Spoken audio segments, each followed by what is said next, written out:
We're back on our channel today to talk about whether or not watching true crime causes anxiety. Are you a fan of real-life crime stories? Have you ever questioned whether consuming it can be bad for your mental health? Today, the topic of discussion is whether genuine crime makes people more anxious. We'll examine the possible advantages and drawbacks of watching true crime programming and hear opinions from authorities on this contentious subject. Continue reading to learn whether your true crime addiction may be having an effect on your mental health. Let's first clarify what we mean by true crime. Authentic accounts of crimes that have actually been committed are referred to as true crimes. Books, podcasts, documentaries, TV shows, and movies are all examples of what falls under this category. The question therefore arises, why has the genuine crime/anxiety debate gotten so much attention lately? The graphic and upsetting nature of some true crime content may be one of the causes.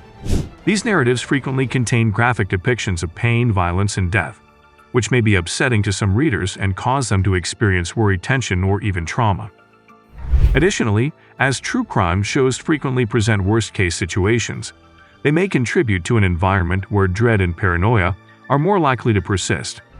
For instance, even if the possibility is extremely remote, seeing a real crime documentary about a serial killer may make someone feel that they could be a possible victim.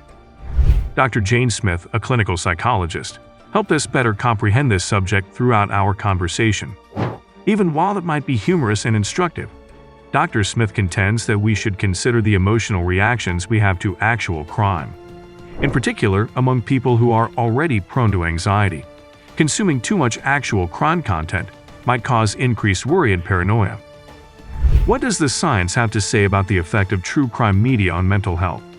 Despite the paucity of studies on this subject, studies have demonstrated that exposure to violent media can have detrimental consequences on mental health, including worsened symptoms of anxiety, depression, and PTSD.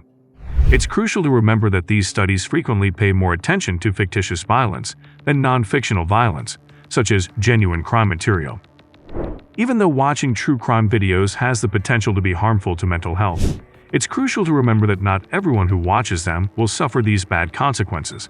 In reality, a lot of individuals think that true crime is a fascinating and instructive approach to studying crime and criminal justice. In addition, some people believe that watching real crime shows provides them with a cathartic release, since it enables them to confront their own worries and anxieties in a secure setting. By watching true crime videos, they might feel better equipped to deal with possible danger and learn better self-defense techniques. We also had a discussion about this subject with Dr. John Doe, a criminal justice specialist, to present a balanced viewpoint. Dr. Doe thinks that viewing genuine crime material can improve one's understanding of the criminal justice system and the strategies we might use to fight crime. What does all of this mean for us as viewers of true crime material, then?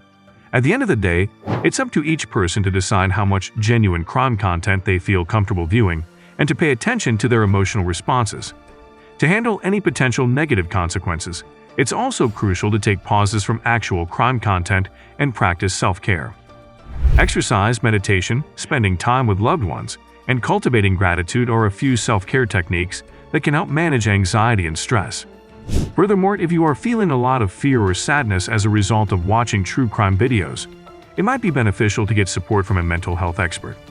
The effect of actual crime content on mental health is ultimately very individualized and might rely on a range of circumstances, including past trauma, present stress levels, and individual coping techniques. As a result, it's crucial that each person exercise their own informed judgment when deciding whether or not to watch true crime content and to keep an eye on their emotional responses. In conclusion, there are many different perspectives and complexities to the subject of whether actual crime content makes people more anxious. It's vital to acknowledge the possible advantages that this genre might offer in terms of learning and comprehending crime and criminal justice, even though there is evidence to show that reading genuine crime content can have adverse impacts on mental health. Please consider subscribing to our channel for more thought-provoking content on a range of topics if you found this debate about true crime and mental health to be educational. Thanks for watching.